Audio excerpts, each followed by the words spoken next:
So 25 years old, don't worry. Any mistake is an income, is a wonderful revenue for you. So I tell myself and told my young people, before 20 years old, be a good student. When you do entrepreneur, just learn some experience. Before 30 years old, follow somebody. Go to a small company. Normally in a big company, it is good to learn processing. You are a part of a big machine. But when you go to a small company, you learn the passion, you learn the dreams. You learn how to do a lot of things at one time. So before 30 years old, it's not which company you go, it's which boss you follow. It's very important. A good boss teaches you differently. And from 30 to 40 years old, you have to think very clearly, you're working for yourself if you really want to be an entrepreneur. When you're 40 to 50 years old, you have to do all the things that you are good at. Don't try to jump into the new area. It's too late. You may be successful, but the rate of dying is too big. So 40 to 50, think about how can focus on things that you are good at. But when you are 50 to 60 years old, work for the young people. Because young people can do better than you. So rely on them, invest on them, making sure they're good. So when you are over 60 years old, spend time for yourself. On the beach, sunshine, right? It's too late for you to change normally. But this is my advice to the young people. 25 years old, make enough mistakes. Don't worry. You fall, you stand up. You fall, you stand up. Enjoy it. I mean, 25 years old, enjoy the show, enjoy the show. I did not have a rich father. Tried 3 times for university. All failed. I applied for Harvard for 10 times. All failed. They don't even want to see me. For the last time, I went to the teachers' college, which was considered the 3rd or 4th class of my city. So I applied jobs for 30 times, got rejected. It was so difficult at that time. I was so frustrated because I taught in the university. My pay was $10 a month. Because I could not find a good job. In 1994, discussed that I'm going to do something called internet. And 23 of them against it. They said, this is a stupid idea. We have never heard about internet. And you know nothing about computer. And I never thought I was smart. Nobody believed that I could be successful. Because everybody said, well, this guy think differently, think crazily. You know, they think about something never worked. I tried to borrow $3,000 from the banks. Took me 3 months, but I still cannot get it. We talked to over 30 or 40 venture capitalists. Everybody said, no, forget it. A lot of people said Alibaba is a terrible model. As I said, I believe it. I think this thing could be big. I never thought it would be that big like today. But I believe that something is waiting for me there. And I have to work hard to prove myself. That was the tough experience. So we gathered $50,000 from 18 founders. We started.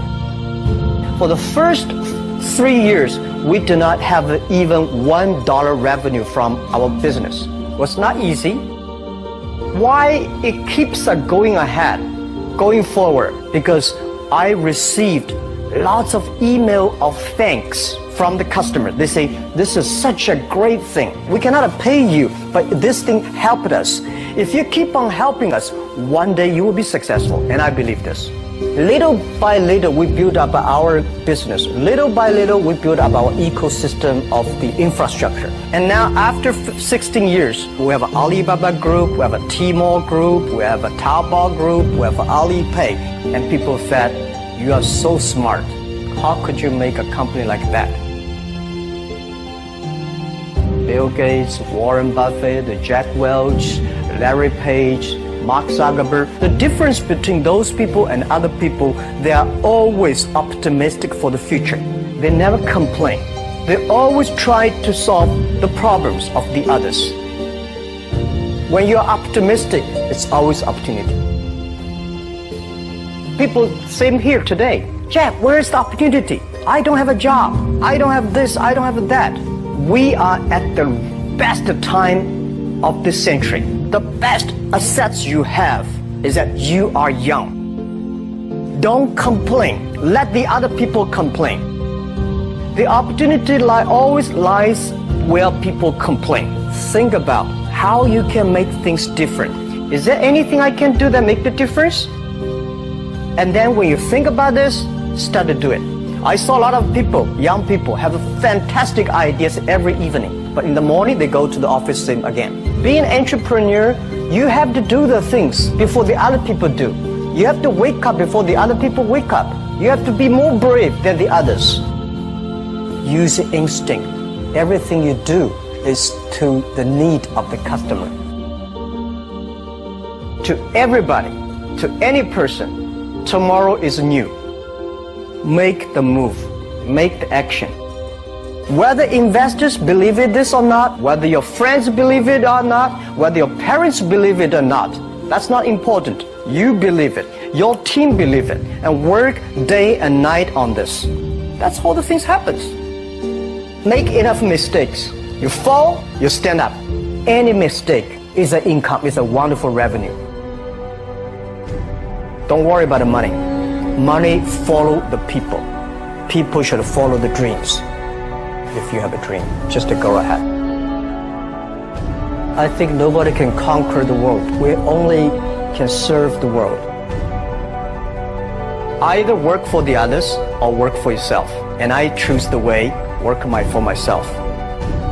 Working for myself, that means working for the society. If you really want to work for yourself, think about the others. Because only when the other people are successful, when the other people are happy, you will be successful, you will be happy. I think today people worry a lot about the world, about the economy, China, economy in the world. But I'm very optimistic. When people start to worry, that is the opportunity is. I worry about the blood testing, and she created good things. And I think great innovations, great companies always happen in the tough times. Life's like the music. You have up, you have a down, you have a long, you have a short notes. And I like your American movie. Life is like a box of chocolate. You never know what you're going to get, right? So I'm pretty optimistic. The opportunity in the future for equality is huge, because in the last century, the IT is for big companies. The globalization is for big companies. But now with the technology, we can serve those 80% of the companies that never been served. We can serve the 80% of the young people that have never been served.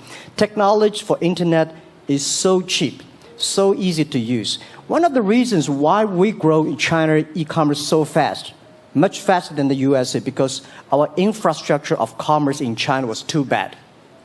When it is too bad, something happens and goes. Today we are working on the rural areas of China. I can never imagine that China, about 800 million people still live in the rural areas, are farmers. And there are about close to 200 million people. Their income is less than $1 per day. And before the internet, it's impossible for these guys to reach the PC because it's so difficult. Even people like me, I don't know how to use a PC. But now 80% of the farmers, those people using mobile phones. When you have the mobile phones, the internet, the data, things change a lot. So I'm excited about the future. People always worry. I love the young kids sitting there and talking about the dream, the hopes, because if they have the hope, we have the hope. That's what I believe. And let's just take what you do. And I've loved every description I've ever heard about how you serve people, and your story about the bamboo farmers and your wife and her friends. It was fabulous. But where's this going?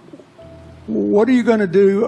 What are your plans to maximize the use that people in remote rural areas of China can make of their cell phones besides ordering your products? How are you going to get it? Are you going to get them in the banking system through cell phones? How? Well, we never know that we can grow so fast. In the past 5 months, we covered 4,500 villages. And these people, normally they use in very traditional way. It took them like we went to a rural area. It took the farmers 2 hours to work to the downtown in the middle of the town and buy things. But today, because the mobile phone, and we can deliver things to their home, to their village within 72 hours. I remember last week I read a very interesting thing. This is amazing. There is a girl, she told me a story. She said her grandfather, 92 years old birthday. And for his life, he always wanted to try one Western style food. But he lived in the rural areas. There's no such restaurant food. So she said, I tried on the internet, book a restaurant dinner for Western food, delivered to that village. And they finally immediately find one restaurant. There are 3 guys. They took like a 3 days bus from Shanghai to that village, made an Italian spaghetti and a beef for them for this 92 years old birthday. And whole village was excited. Everybody started, wow, we can order food, Western style food. So buying almost everything. And also we're helping, there are a lot of farmers, they plant a lot of apples, great apples. But 90% of the apples rotted because there's nobody buy them. They normally buy by track. If you sell the apples, they sell whole track. And using the traditional way, they can sell by whole basket of the apples. But now, because of the internet, they sell by one. Each apple, they sell $1. Or 1 RMB or 2 RMB for each. So the farmers see using internet, they can buy and sell using the mobile phone. That changed their lives. And I think it's exciting. And people need examples when they see, my neighbor made money through online to selling things. My neighbor buy much interesting things online. People start to learn. And more people start to buy the mobile phones. We cannot make all the mobile factories to sell phones to them. Only they know the mobile phone really works, helping change their lives, they start to buy the mobile phones. Just one more question. Do you think this will make the current problems like the current problem in China less likely? That is, if we'll have more market information and the market will drive where the investment goes instead of the government trying to make judgments about, I better build another housing development or office development here, there, or yonder, and you wound up with a bubble. If it comes from the bottom up, is it more likely that fewer bad things will happen? Yeah, I think last week I was in Seattle discussing about the China economy. I think you American people worry too much about the China economy. Well, you see, every time when you start to worry about China goes better. Every time you think China is in problem, we'll get better. But when you have to say, you have a high expectation of China always a problem. Like parents have the expectation of the kids, are the same. But there's a big difference between American consumption because people say, the economy is bad, so China consumption will be good low. No, totally different. You Americans love to spend tomorrow's money. And the other people's money, maybe. Or maybe the children's money. We Chinese love to save money. We are probably the largest country, the safe deposit in the whole world because we've been poor for so many years. When we make money, we put in the banks because someday we know the disaster is coming, so we can spend the money. So when the economy is bad, we still have the money to spend. You guys probably don't. You worry. And the second thing is that China been focusing on developing for the past 30 years. China government so strong on investment, so strong on exporting, but they are too weak on the domestic consumptions. Domestic consumption is not driven by government; it's driven by entrepreneurship, driven by the market, not the government. So in the past 20 years, government is so strong. Now they're getting weak. It's our opportunity. It's our showtime. to see the market economy, entrepreneurship, how we can develop the real consumption. I think if the China developed the great consumption, we have a 300 million middle class. In next 15 to 20 years, we're going to have 500 million middle class. We need to import a lot. So when we start to import, that's a great. It's going. I worry a lot when we export. When we export, we got a terrible sky, we have a terrible water, we have a terrible environment. When we start to import, we got to be better. So that's all the great opportunity, guys. Be happy about that. I'm serious. I agree with that. I'm serious. Yeah. Worry about yourself. Don't worry about the others. The reason some of us worry about China is we depend on you to buy our debt. However, I tried to be more Chinese when I was president. I saved a lot of money. So good. Good. But I just wanted you to say that because I really believe that. I mean, I think you're absolutely right. The trend toward greater internal consumption is, I think, will remain unbroken in spite of whatever the difficulties are in the next few months. I think it's important not to overreact. You can't break the trend.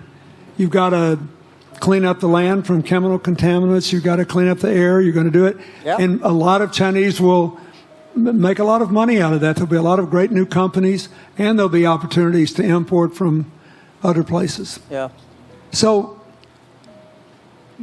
can you discuss your theory of what you're doing and other things in terms of whether it advances equal opportunity and social solidarity? Tell them what you think is going to happen. And what other kinds of, when your opening remarks, you just said technology is going to be active in this way in other areas of the economy. What do you think the next big opportunities are?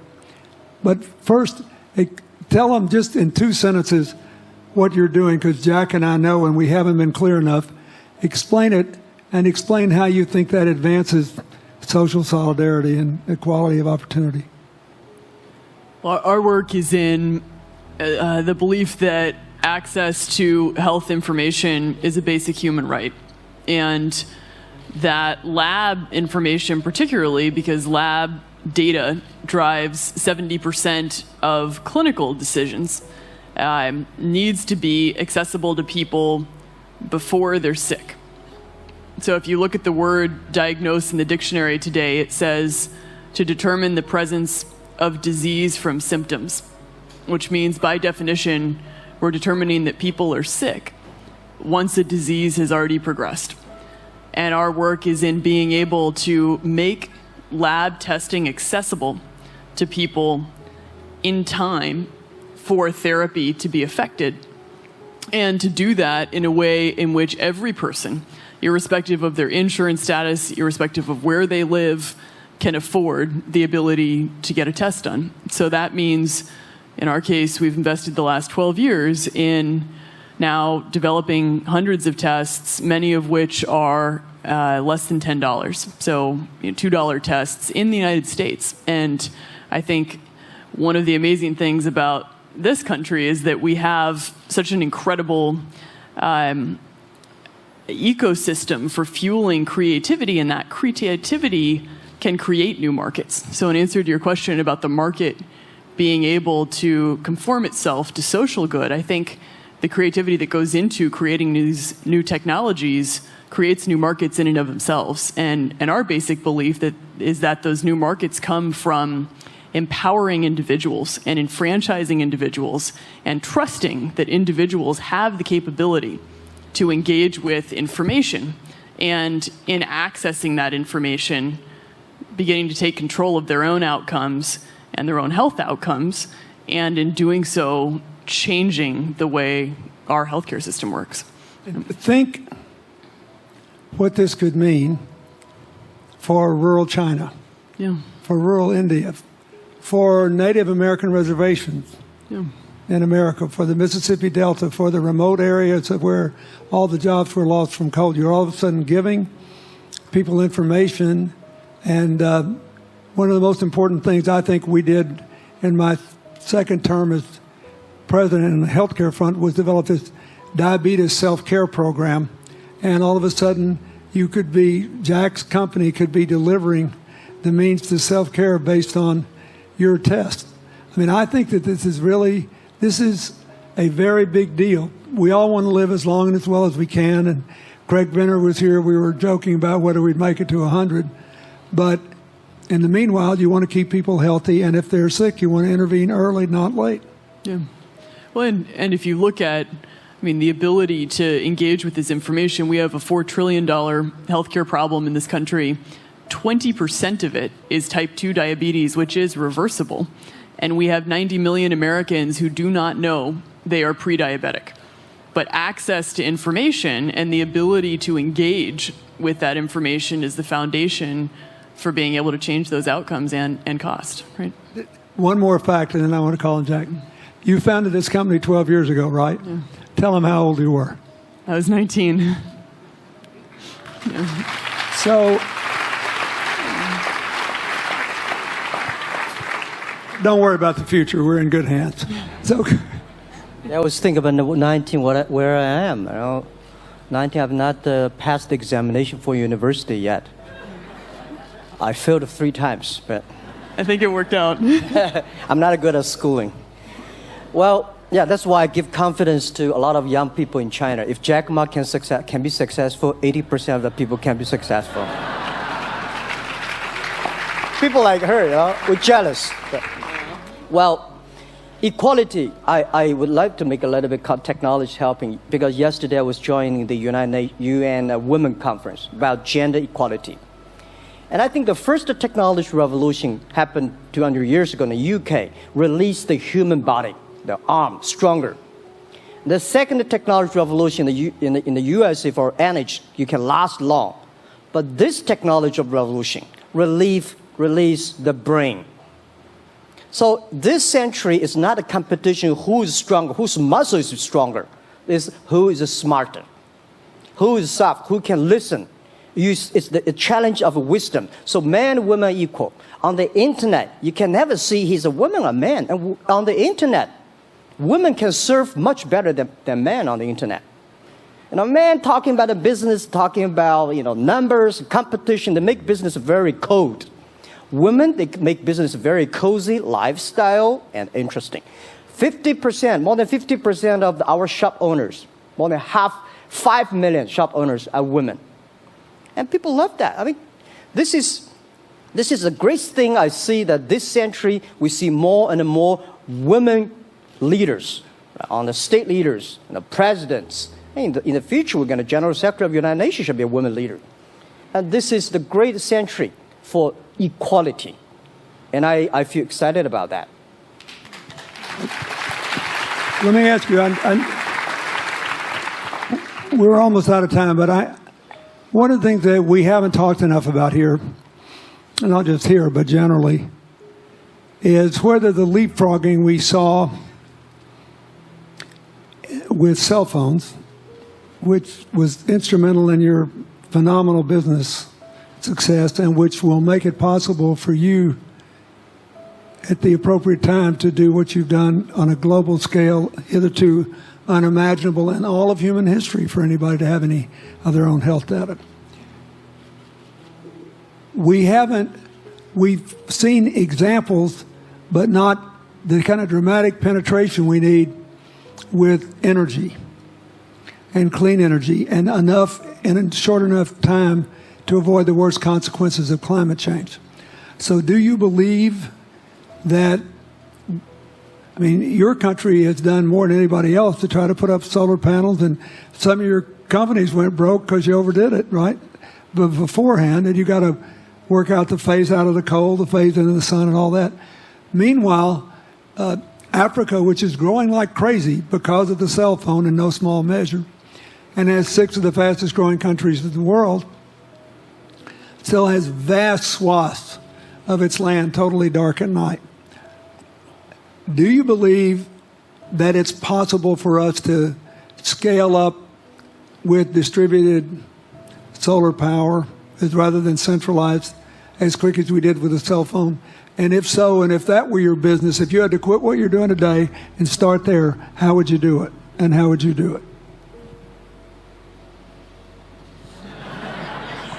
31st, I know that.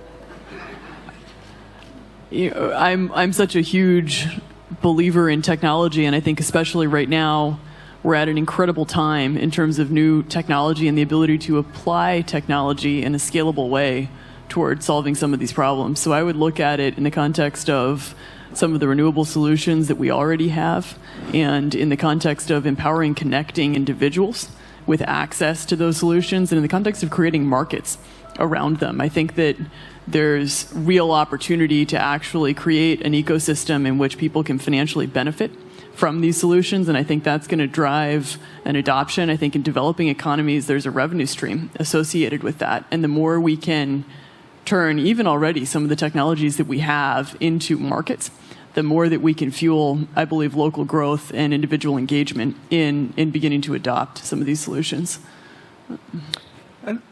Just related to that, Jack, you answer it, and then I'll ask you one final question. Yeah, I am a strong believer that technology can make world much better, because people say China economy is getting slower. I'm happy about 7%, even 5%. Even 5% of the GDP of the number of China, of the second largest economy, is big enough. But you don't expect China to keep on growing 11%. Because like one human body, when you are 1.8 meters tall, you cannot keep on like a 10% growth every year. You have to grow the quality, your mind, the wisdom. So I think China needs new technology to solve these problems, and which today the data, the clean technology, all these things that China is supposed to do, if we keep on the tradition, the old ways, we'll go nowhere. This is why I feel excited, because people ask me, what is your dream now? Because I never thought I would be today. I can sit here talking to president. I'm like a guy, on the street, and like failed 3 times for university, 5 times for high key schools. I applied for 10 times in Harvard school, all rejected. I never thought, because of the technology, because the internet gave me this opportunity. So I think when I retire, I don't want the Chinese people have a terrible water to drink, unsafe for food, and the money we make all spent in the hospital. That's disaster. So how we can use the technology to enable young people, the great chance of this world, don't worry about it. We got 1.4 billion people who were born in 1980s. They are the people of the internet times. They are going to have new ways to solve the world problems. The things you are worried about today, they can solve it. And human beings have these kind of worries for centuries.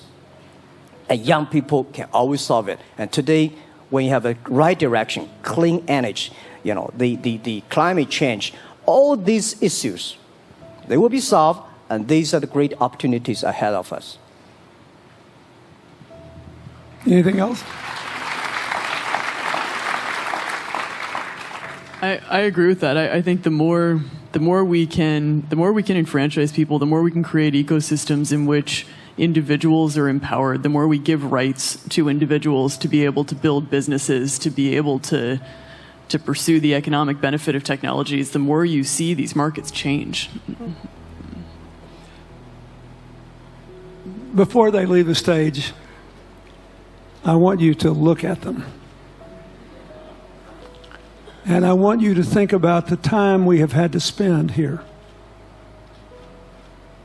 dealing with the refugee problems in Syria and Lebanon. Stand up, Elias. This is my friend Elias Bousab. He is the education minister in Lebanon. He's got to educate all these kids. And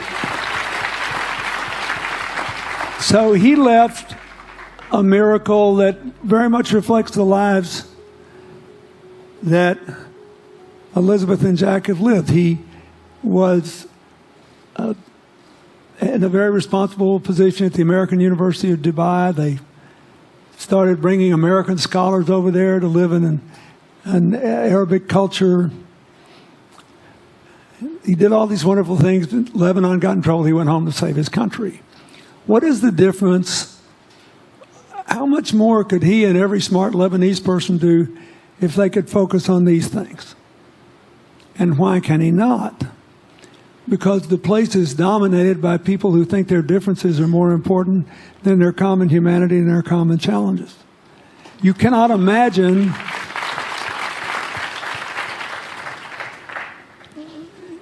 Jack Ma's proud of being Chinese. I like that. He never hid it. He's happy about it. I'm proud to be a global citizen too. Yeah. Yeah. And I imagine Elizabeth's proud to be a blonde-haired, blue-eyed American techno whiz from Northern California. Yes. But they don't, not a word either one of them has said has defined the meaning of their lives or the direction of their work with negative reference to someone else. My friend Dikembe Mutombo, stand up. No, you don't have to stand up. It'll hurt you too much. You're an old man. My 7'2" tall friend was just inducted into the National Basketball Association Hall of Fame. And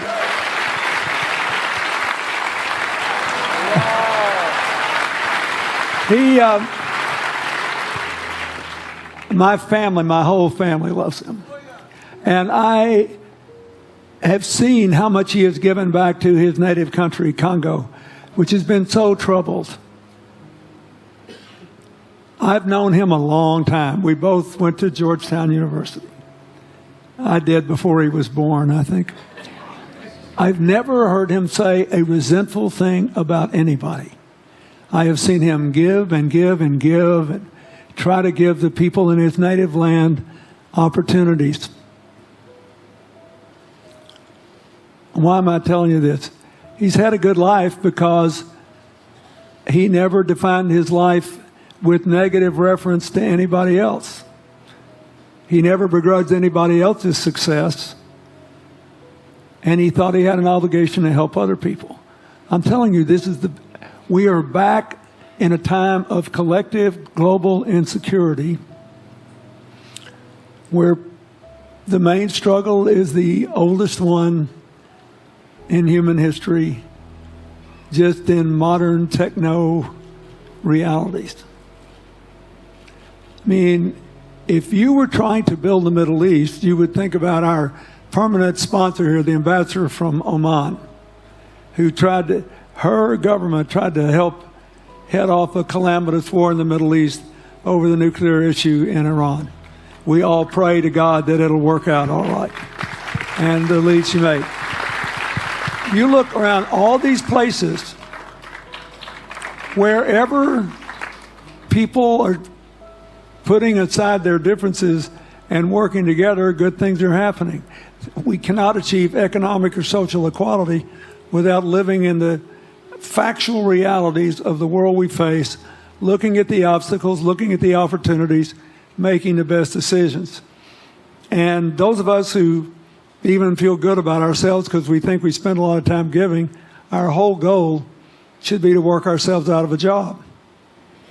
One of the things that Bill and Tanny Austin are sitting there with Starkey, they started giving away hearing aids, and then they decided, well, we better teach these young people how to speak. If they get the gift of hearing, they'll have to learn that. So they got into the education business.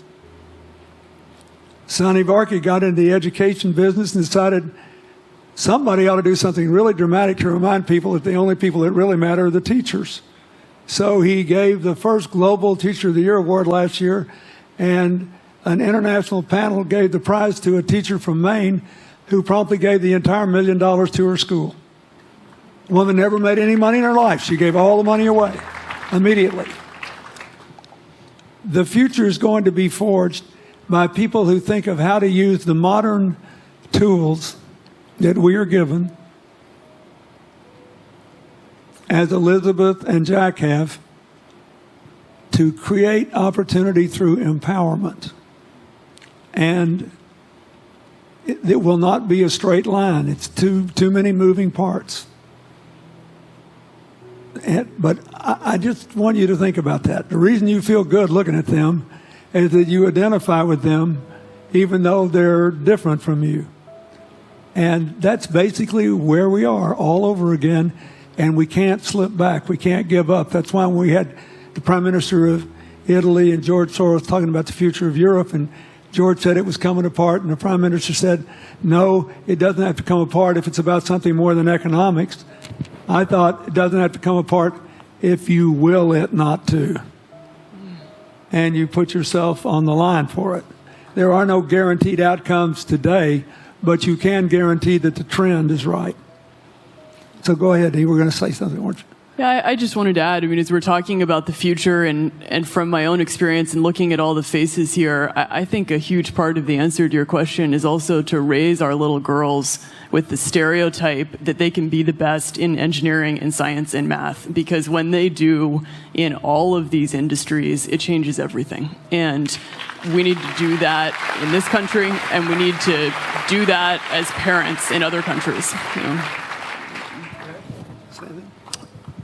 Yeah, I was thinking about if what you say. I think about when you talk about problems, you normally is like a politician. When you talk about opportunities at the business people, I was thinking about how we can using this all the problems that change the problem become the opportunity, and. I don't know. I just feel excited when people talk about problems. I think think about if you can solve one of them, that's the chance. And today, nobody live in this century has so many opportunities and so many tools they can use to change other people's life. And I think in the last century, which I call the IT time, this century is called the DT time, data technology. IT is to empower yourself, make yourself strong. DT is to empower the others. When you empower the others, you empower your future, yourself. So when I listen to you talk, I agree, and I think that's why we were born in this century. That's why how we can use the internet to help more people. Let's give them a hand. Thank you.